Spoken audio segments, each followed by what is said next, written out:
Hello, my young mathematicians. This is a very short video just to kind of get you caught up if you were gone on Monday, May 8th, when we reviewed the first question on the CBA, which is going to be next week during block days. It'll either be the 16th or the 17th, depending on what day you have block. I'm just going to go over two of these. The remainder, you may choose to do them if you want. If you were gone, you were exempt from the assignment, which was done in class. It's up to you if you want to do it or not. I would highly suggest you do, though, especially if you were gone. So this was a good review of similar triangles and how to solve for proportions with them. Proportion, remember, is fraction equals fraction. If I'm solving for x here, I got to figure out what it matches to in the other triangle. And we talked about that you need to use the letters, not the picture. So if I look at RS, that matches with TU, which is right here. So 5x must go with 48. All right, and then the other group, if I'm going to put 5x on top, oops, got a little mark there. I'm going to put 5x on top, then I need to use the other side of the triangle over here, which is 65. And if I check my grouping, RQ matches with UW or UV, which is 78.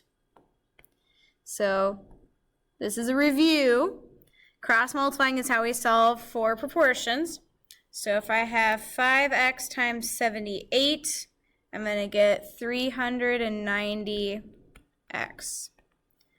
The other group, 65 times 48, we get 3,120.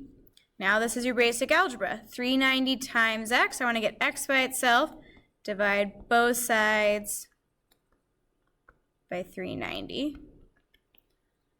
If I do that, I get that x equals 8, which is one of our multiple choice answers down below. Okay, now in class this was a game that we did, so that's why you don't need to make it up if you don't want to. If you want to, though, and get some points, you can, but otherwise it's not going to hurt your grade. I'm also going to skip down to the bottom and do number 3, because it's got a little bit of extra stuff. But we're going to start very much the same way. Check your letters. So I'm going to use 121, and if I look at RS, has to match with JK. This one's kind of easy because it's oriented a nice way. Equals, and then I have my other fraction over here. And then if I'm going to use 121 on top, I have to use 77 over here, and it matches with 14. Now what's weird about this one is when I cross multiply, I've got more than one piece over here. Because of that, I need to group those guys together. Well, how do we group things? We put parentheses around them. So I'm going to multiply 121 times 14. We'll get that out of the way. That's 1694. And then 77 is going to get multiplied by this whole group.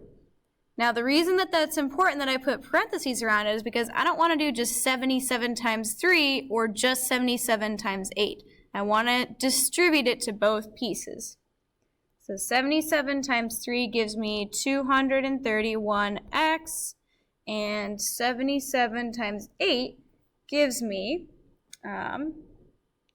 616. So now we have a little bit more steps to do, a little bit more algebra practice, not a big deal. I want to get x by itself still. Okay, I can't deal with this part until I get rid of this guy. If it's being subtracted, I want to add it to both sides. Get rid of it that way. So I have 231x now equal to 2,310. If it's being multiplied, I divide both sides. And we get that x is 10, which again is one of our answers. Works out kind of nice. So a little bit of extra work because there's a grouping. Oops, I'm sorry. A grouping there. And these are actually more difficult than the CBA questions, which I did on purpose, so that you guys would really get a good practice so that by the time you get to the CBA, it's going to seem super, super easy. All right. If you would like to do the other questions, like I said, feel free. They're great practice. You're going to have one question like this on the CBA. So it's good to get some practice in with it. Otherwise, it's not going to be collected if you were gone that day. Feel free to ask questions in class if you've got anything that you're not sure on.